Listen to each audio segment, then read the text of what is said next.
Fala pessoal, tudo bem? O meu nome é Thiago Fete, eu sou aqui da Cedro Jurídico e essa é a nossa quinta aula do curso completo de Direito do Consumidor que a gente está passando para vocês com uma aula nova todo dia, enfrentando desde o primeiro artigo do CDC e a gente vai avançar até o último. O tema da aula de hoje, gente, é a proteção à saúde e à segurança do consumidor. Esse é um tema que é tratado lá nos artigos do 8º até o 10º do CDC e ele antecede justamente a responsabilidade civil do consumo, que é o tema sobre o qual a gente vai começar a trabalhar na próxima aula. Quando a gente fala de proteção à saúde e à segurança do consumidor, a gente consegue lembrar que na última aula a gente viu que é um direito básico do consumidor, lá no artigo 6º, inciso 1, o direito de que o consumidor não seja lesionado no seu patrimônio, ou seja, por danos materiais, e nem na sua moral, não sofrer, portanto, um dano moral. E se de um lado existe um direito de prevenção para o consumidor, para que ele não seja lesionado, existe de outro lado um dever de proteção. E a gente aprendeu também que esse dever de proteção ele é um dever que é imposto para o fornecedor de produto ou de serviço, como também para o poder público, para o Estado, que não pode, que tem que atuar para que os direitos do consumidor não sejam lesionados. Só que embora exista esse dever de proteção, a gente sabe que pela sociedade na qual a gente vive, uma sociedade de consumo massificada em vários aspectos, o risco acaba sendo inerente à vida humana, acaba sendo próprio da nossa vida em sociedade. Então significa que esse risco ele não pode ser completamente excluído, ele é aceitável em alguma espécie. É só você imaginar nos riscos que existem da própria eletricidade, de um fogão, de um forno que você mexa, do trânsito em si, do transporte. Então esse risco ele pode ser tolerado, mas em algum grau. E é justamente com essa mentalidade, com essa noção que o Código enfrenta esse tema nos artigos 8º ao 10º, para dizer para a gente qual que é o risco que é aceitável.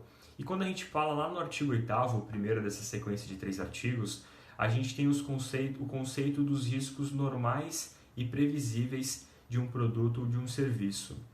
Quando o código fala, então, em riscos que são normais e previsíveis, ele fala que são aqueles que são decorrentes, que são inerentes da própria natureza e utilização de um produto ou de um serviço.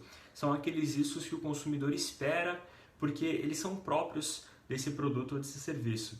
Então, justamente por isso, o código chama, no artigo 8º, esse conceito de risco normal e previsível, de periculosidade inerente. E a periculosidade inerente ela é permitida desde que o fornecedor de produto ou de serviço ele forneça informações claras e adequadas, ou seja, o mais amplas possíveis sobre aquele produto ou serviço. E quando a gente fala, então, da periculosidade inerente como exemplos, a gente consegue imaginar uma faca, um frasco de álcool, e quando a gente pensa em serviço, por exemplo, um risco que uma piscina de um hotel traz. Então você imagina, uma piscina de hotel, se ela for desvigiada, se ela não tiver, por exemplo, uma grade ao seu redor ou algum tipo de dificuldade de acesso, uma criança ela pode correr e acidentalmente cair naquela piscina e se afogar. Então, assim como uma faca ela pode causar algum tipo de acidente, um frasco de álcool. Mas veja, são todos riscos normais e previsíveis que a única obrigação que o código traz para que eles possam ser comercializados é que haja uma informação clara e adequada sobre o seu uso. Então, no hotel você vai imaginar que essa piscina tem que ser cercada, ela tem que ter um funcionário que fique vigiando, ou ao menos tenham-se placas nesse local que digam que a criança não pode frequentar a piscina sozinha, tem que estar acompanhada de pais, e assim por diante. Existe então um dever de informar do fornecedor. E justamente esse dever de informar, se ele for descumprido pelo fornecedor de produto ou de serviço, ele vai trazer para esse fornecedor a responsabilidade civil pelo acidente de consumo. Esse é um tema que a gente vai enfrentar a partir da próxima aula, mas para que vocês consigam entender, o acidente de consumo ele deriva de um defeito. E esse defeito, que é tratado nos artigos 12 e 14 do Código, ele significa que, além desse produto ou serviço ele não ser próprio para a finalidade a que ele se destina, ele causa também um dano patrimonial ou moral para esse consumidor. E esse é um defeito, é um acidente de consumo. Ele se difere do vício, porque o vício ele é um problema em si só. Como assim? Ele é um problema que ele é inerente ao produto ou serviço que é impróprio ao fim a que se destina, ou tem algum outro problema de quantidade. Mas voltando então para o artigo 9º, a gente enfrentou o artigo 8º, que trata da periculosidade inerente. No artigo 9º, a gente vai ter o conceito de produto ou de serviço potencialmente nocivo ou perigoso. Quando o código fala, então, um produto ou um serviço que é potencialmente nocivo ou perigoso, ele está falando de um produto ou de um serviço que contenham riscos que não são normais, que não são previsíveis, ou seja, não são esperados pelo consumidor. E ainda assim, essa espécie de produto ela pode ser comercializada, mas o dever de informação ele é ainda mais forte, ele é ainda mais intenso para esse fornecedor. Porque o fornecedor de um produto potencialmente nocivo ou perigoso, ele tem que fornecer informações adequadas, ou seja, as mais completas possíveis, com todos os riscos possíveis, em todas as circunstâncias possíveis, e além de adequadas, essas informações elas têm que ser ostensivas.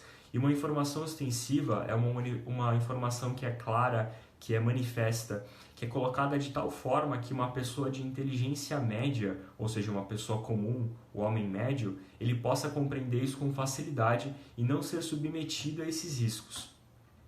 Mas quais são, então, alguns exemplos desses produtos potencialmente nocivos ou perigosos do artigo 9º? Você pode pensar, então, nos agrotóxicos, nos fogos de artifício, nas bebidas alcoólicas, no fumo lícito, na detetização de edifícios. Esse último exemplo é bem interessante porque ele é muito comum hoje na prática, na vida cotidiana. Então você imagina que uma empresa vá até o prédio, vá até o edifício, até o seu edifício e faça a detetização desse ambiente. Essa empresa ela vai ser obrigada a informar todos os moradores, porque são consumidores desse produto, quais são os riscos disso, se você pode sair após quanto tempo, se o seu animal de estimação pode sair também após quanto tempo e toda espécie de risco que tenha em relação a esse produto ou serviço. E novamente, a falta de informação ela leva à responsabilidade civil pelo acidente de consumo e nesse caso do produto potencialmente nocivo, existe até um crime que se não for fornecida essa informação, o fornecedor vai praticar, o crime do artigo 63 do Código. E o último desses artigos, ele é o artigo 10º, que a gente vai analisar sobre esse tema, e ele traz o conceito de periculosidade exagerada. No artigo 10º, o Código já está trazendo produtos ou serviços que eles possuem um risco tão grande que o Código não aceita que eles sejam comercializados, porque os riscos que eles trazem são muito maiores do que os benefícios que eles podem trazer para a sociedade. O exemplo que a doutrina utiliza é de um brinquedo que ele causa um risco tão grande de sufocamento na criança que informação nenhuma pode impedir que algum dano aconteça. E quando a gente fala então do artigo 10º, a gente falou que no artigo 8º e no artigo 9º o fornecedor ele tem um dever de informação. Se ele informar, ele não é responsabilizado, a princípio, pelos prejuízos que venham da utilização desse produto ou serviço. Já no artigo 10º, um produto de periculosidade exagerada, ele sequer pode ser comercializado. E justamente por isso não existe informação que seja capaz de consertar, de permitir a comercialização de um produto de periculosidade exagerada. E dentro desse artigo 10º, também nos parágrafos, a gente vai ter o conceito do recall. O recall, infelizmente, ele é muito comum no Brasil, a gente vê isso frequentemente no dia a dia, notícias seguidas. E o recall ele consiste, então, num conhecimento que ele é superveniente, ou seja, ele é um conhecimento depois de que o produto ou serviço já está no mercado, de que existe uma periculosidade ou nocividade. E quando o código trata disso, então, quando o fornecedor ele descobre, depois de ter começado a vender, por assim dizer, o seu produto ou serviço, ele tem um dever de informar os órgãos públicos responsáveis da defesa do consumidor, como os próprios consumidores, por publicidade, sobre esse risco. E além de informar, ele tem que tomar providências para que isso seja corrigido. Então, eu peguei 3 exemplos, que são exemplos reais e relativamente recentes do nosso país, que é um veículo que tem uma roda, um carro, que tem uma roda, conforme você anda com o carro, a roda se desprende e você pode causar um acidente. O segundo exemplo é do Todinho, daquele achocolatado, que ele teve detergente numa determinada embalagem, numa determinado lote, isso também causava envenenamento. E o terceiro é de um secador de cabelo da Philips, que ele aquecia a ponto de pegar fogo.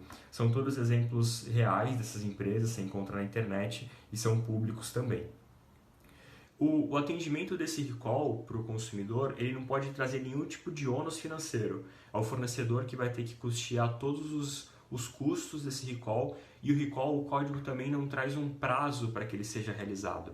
Qual que é a ideia do código? O código entende quando foi feito, ele entendeu que existem produtos ou serviços, quando precisar fazer o recall, ele vai ter um prazo diferenciado dependendo da espécie desse produto ou desse serviço. Então, a princípio, ele tem que durar enquanto o problema existir, ou seja, até que todo o problema seja sanado, e se isso não for possível, ou se o problema ele for muito grande, durante um prazo razoável que seja possível em que todas as pessoas consigam consertar o seu produto ou serviço. E agora tem duas questões interessantes, porque, veja, fazer o recall, ela não isenta o fornecedor de serviço da responsabilidade por um prejuízo que venha. Ou melhor, não fazer o recall também não isenta o fornecedor de serviço da responsabilidade desse dano. A ideia é a seguinte: imagine então que um rapaz, uma pessoa comprou um veículo, está andando com esse veículo e o recall já foi lançado, a empresa montadora já chamou todos os proprietários desse automóvel para fazer a substituição dessa roda defeituosa, mas ainda assim, antes dele fazer o recall, essa roda se desprende e causa um acidente. Ainda que esse recall já esteja aberto, essa fornecedora, essa montadora de veículo, ela vai ser responsável pelo prejuízo que veio do produto defeituoso. E a segunda questão que se levanta é que, mesmo que esse consumidor, já sabendo desse recall, ele decida não fazê-lo, porque ele não quer fazer, porque ele não está afim de fazer, isso ainda assim não isenta de responsabilidade a montadora desse veículo, no nosso exemplo, porque a responsabilidade civil de consumo, a gente vai aprender, ela é objetiva, então ela independe da análise de culpa. Agora, entendido isso, a última questão que a gente tem que enfrentar é se essa indenização ela pode ser diminuída, nessa última hipótese, na qual o consumidor sabe do recall e acaba não realizando.